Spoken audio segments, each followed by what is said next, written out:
Salut à tous, c'est BizBiz. Alors aujourd'hui l'épisode 1059 du Zappimage. On commence aujourd'hui en souhaitant l'anniversaire de Samuel Eto'o qui fête aujourd'hui ses 39 ans pour le Camerounais. Regardez quand même son palmarès impressionnant. Donc il a quand même remporté 3 fois la Ligue des Champions, une fois le Mondial des clubs, 3 Ligas.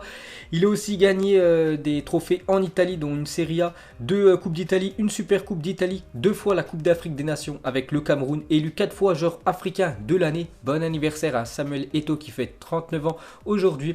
Donc lui il a joué un peu partout en Europe, que ça soit du côté de l'Inter, du côté de Chelsea, du côté du Barça. Il a même joué du côté du Real Madrid. Samuel Eto'o, donc bon anniversaire au Camerounais Eto'o.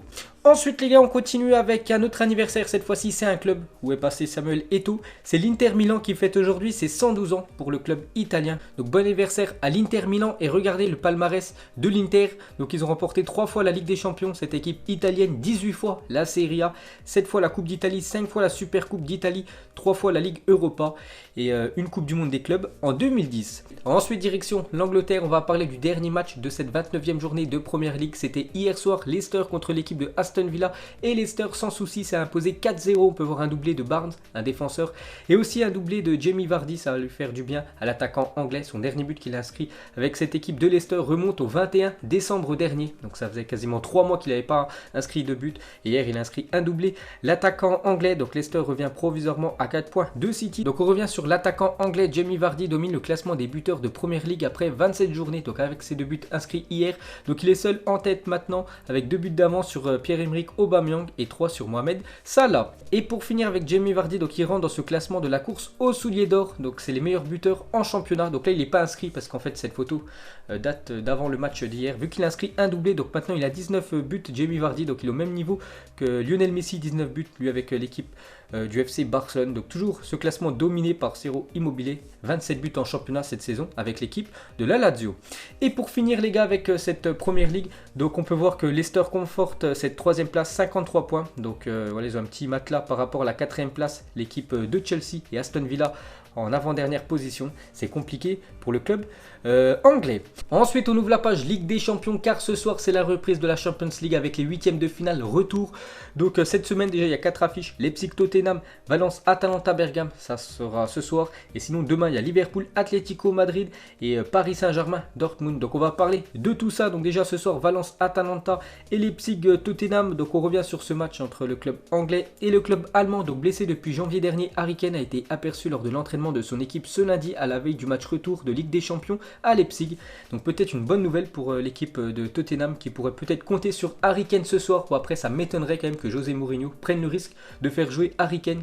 Là ça faisait 2 mois qu'il était blessé, ça m'étonnerait quand même qu'il joue ce soir. Donc peut-être Harry Kane pourrait être de la partie, mais bon ça m'étonnerait, mais c'est quand même une bonne nouvelle pour l'équipe des Spurs que Harry Kane revienne à l'entraînement. Ensuite officiel nommé pour le trophée UNFP du joueur du mois de février en Ligue 1. On a le choix entre Kylian Mbappé, Renato Sanchez et le joueur de Montpellier, Savanier. Donc ça devrait être certainement à chaque fois le joueur le plus connu qui remporte ce trophée. Donc ça sera certainement Kylian Mbappé qui va succéder à Neymar. Ensuite on continue avec le crack français, et Mbappé ne s'est pas entraîné ce lundi. L'attaquant français souffre d'un mal de gorge. Il devrait faire son retour à l'entraînement aujourd'hui. N'oubliez pas que demain les gars, le Paris Saint-Germain reçoit l'équipe de Dortmund. Et hier Kylian Mbappé a loupé l'entraînement parce qu'il est malade. Donc en espérant qu'il se rétablisse très vite, parce que le Paris Saint-Germain compte sur Kylian Mbappé pour faire ce comeback contre l'équipe de Dortmund et se qualifier pour ce quart de finale. C'est quand même le match le plus important de la saison du Paris Saint-Germain demain. Donc en espérant que Mbappé soit là. Donc hier il a loupé l'entraînement, le crack français. Ensuite on continue avec le Paris Saint-Germain, les dernières infos avant le match de demain. Donc on en parlait ces derniers jours. Donc Thomas Tuchel a obtenu le feu vert médical d'aligner Thiago Silva contre Dortmund mercredi. Donc Thiago Silva, il y a quelques semaines, c'était officiel. Il ne devait pas disputer ce match retour parce qu'il était blessé, je crois c'est à la cuisse. Et depuis on a vu que sa blessure s'est améliorée de jour en jour. Et du coup le staff médical du Paris Saint-Germain donne le feu vert que Thiago Silva peut disputer cette rencontre demain. Donc il sera certainement titulaire Thiago Silva. Donc regardez le 11 probable du PSG mercredi contre Dortmund selon RMC Sport. Donc c'est l'équipe probable. Il n'y a rien d'officiel, mais Keylor Navas dans les buts, Kehrer à droite pour remplacer Thomas Meunier qui est suspendu pour ce match retour. Silva du coup titulaire, Kimpembe en défense et aussi Kurzawa. Donc Bernat sur le banc. En numéro 6, vu que Verratti est suspendu, ça sera Marquinhos et Idrissa Gueye. Et en attaque, Di Maria, Mbappé, Neymar et Edinson Cavani qui devrait être titulaire à la place de Icardi. Ensuite, on va parler de Haaland qui a fait tellement de mal à cette équipe du Paris Saint-Germain lors du match aller. Il a quand même inscrit un doublé et a permis à son équipe de s'imposer 2-1 contre le Paris Saint-Germain. Donc il a dit mon match contre Paris, oui, ok, j'ai marqué 2 buts, mais j'ai aussi commis plein d'erreurs pendant ce match. Donc disons que ça aurait pu être beaucoup mieux que ça. Donc il est encore un peu dégoûté de sa prestation, parce qu'en gros il aurait pu faire beaucoup plus de mal à cette équipe du PSG et marquer plus de buts. Et pour finir avec lui, donc il fait une déclaration sur Kylian Mbappé. Donc il a dit il a tellement de talent et même plus encore, c'est un joueur extraordinaire, tout ce qu'il a fait à son âge, et quand vous regardez son palmarès, c'est complètement dingue, c'est un très grand joueur. Donc voilà la très belle déclaration de Haaland sur Mbappé. Ensuite, pour continuer sur ce PSG Dortmund demain, donc officiel, l'arbitre de la rencontre sera un arbitre anglais, c'est Anthony Taylor qui sera l'arbitre de Paris Saint-Germain Dortmund. Donc pour ceux qui regardent la Première Ligue, c'est un arbitre qui arbitre souvent les grosses affiches en Première Ligue. Donc il avait déjà arbitré le Paris Saint-Germain cette saison en Ligue des Champions. C'était lors du PSG Real Madrid, quand le PSG s'est imposé 3-0 il y a quelques mois. Ensuite, on va parler de l'autre énorme affiche demain, Liverpool Atlético Madrid. Et mauvaise nouvelle pour l'équipe de Liverpool, donc Alisson le gardien sera absent jusqu'en avril. Il manquera tous les matchs d'avant la trêve internationale, donc l'Atlético, Everton et Crystal Palace. Donc il a déjà loupé le match il y a quelques jours contre l'équipe de Bournemouth, donc gros coup dur pour l'équipe des Reds. Ensuite les gars, on va parler de Nabil Fekir qui a fait un match monstrueux avant-hier contre l'équipe du Real Madrid, et son équipe du Betis Séville s'est imposé 2-1 contre le Real. Et auteur de nombreuses prestations de qualité ces derniers temps avec son club, Nabil Fekir serait sur les tablettes du Real Madrid qui devrait se focaliser sur son dossier lors du prochain mercato estival. Donc voilà une info en provenance d'Espagne d'après Mundo Deportivo. Donc le Real aimerait obtenir Nabil Fekir lors du prochain mercato. Donc Nabil Fekir sur les tablettes du Real Madrid, l'ancien Lyonnais dispose d'une clause libératoire fixée à 90 millions d'euros. Donc Lyon touchera 20% sur une future revente. Le joueur percevra 10% du montant de son futur transfert. Donc par exemple, si le Real Madrid l'achète l'été prochain, donc Lyon touchera quasiment aux alentours des 15 millions d'euros sur cette vente. Et Nabil Fekir lui touchera 9 millions d'euros dans son compte bancaire. Donc il pourra aller du côté du Real Madrid parce que le Real est vraiment intéressé par le milieu français. Et pour finir sur ce futur probable transfert, donc il pourrait retrouver un ancien Lyonnais, bien évidemment Benzema, en attaque du côté du Real Madrid, donc il pourrait faire très mal ces deux-là. Ensuite, on continue avec le Real Madrid, on va parler d'une révélation cette saison côté Madrid, donc c'est Fede Valverde, n'a commencé aucun des 3 matchs de Liga que le Real Madrid a perdu cette saison. Donc le Real a perdu 3 matchs cette saison en Liga, donc Mallorca, Levante et le Betis Séville avant-hier. Et lors de ces 3 matchs, Valverde n'a pas commencé le match. Soit il est rentré en cours de jeu, ou soit il n'a pas joué. Donc pour vous dire l'importance du milieu uruguayen.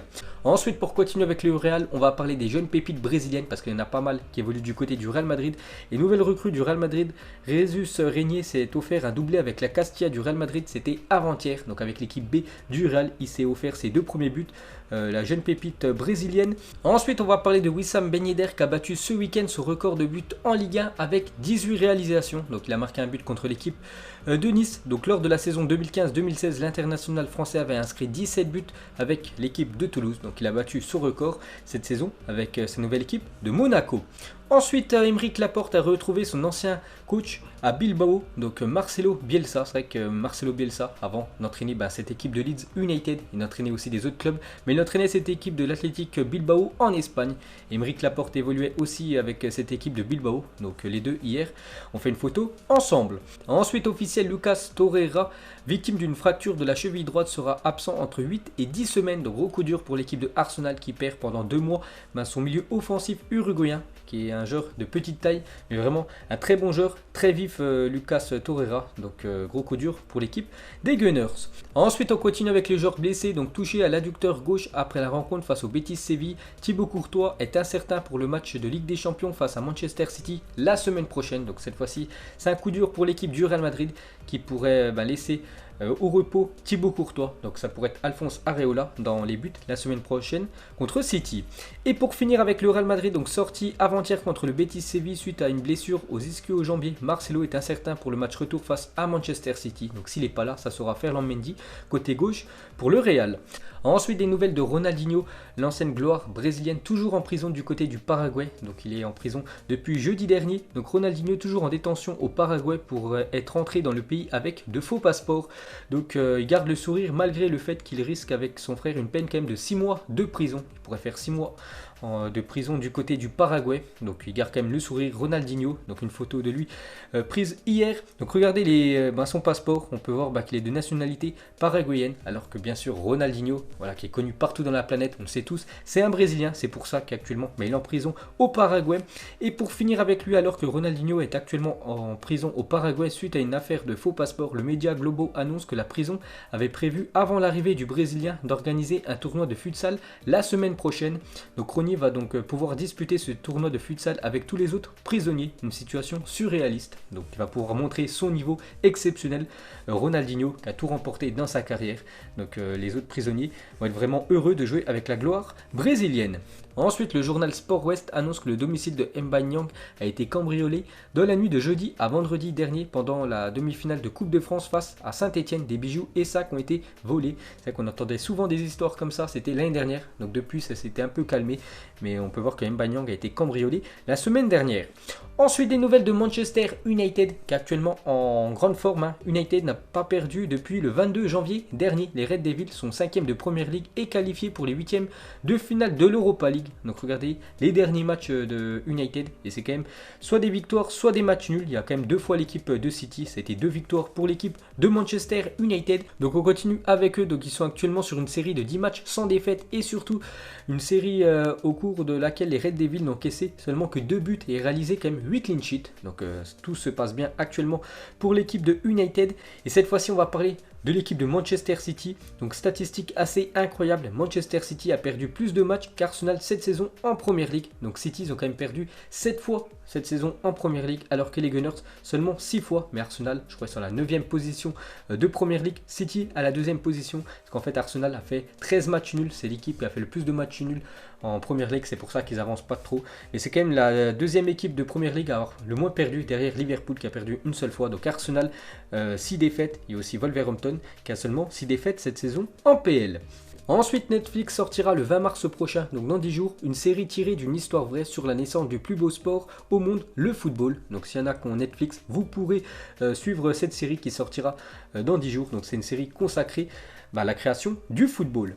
Ensuite, regardez la célébration d'Alan Saint-Maximin le week-end dernier. Donc son équipe de Newcastle s'est imposée 1-0 du côté de Southampton et lui a marqué l'unique but de la rencontre. Regardez cette célébration, salto sur lui-même. Donc une photo où il est à l'envers. Donc heureusement qu'il ne se blesse pas parce que ça arrive de temps en temps que des joueurs se blessent en faisant cette célébration de faire un salto. Donc voilà les dernières infos sur l'ancien niçois. Et pour finir ce zappimage, on termine avec l'affiche ce soir en Ligue des Champions. Leipzig contre l'équipe de Tottenham. Donc au match aller, les Spurs s'étaient inclinés 1-0 contre cette magnifique équipe de Leipzig. Ça joue très bien au football côté allemand. Donc ce soir, pour ce match retour, je vois une fois de plus l'équipe allemande s'imposer. Je vais dire 3-1 pour le RB Leipzig. Vous mettrez votre prono en commentaire. Donc voilà les gars, la fin de ce zappimage 1059. Donc si ça vous a plu, un petit like et je vous ferai l'épisode 1060 demain. Donc moi je vous laisse et je vous dis à la prochaine comme d'habitude. Ciao à tous.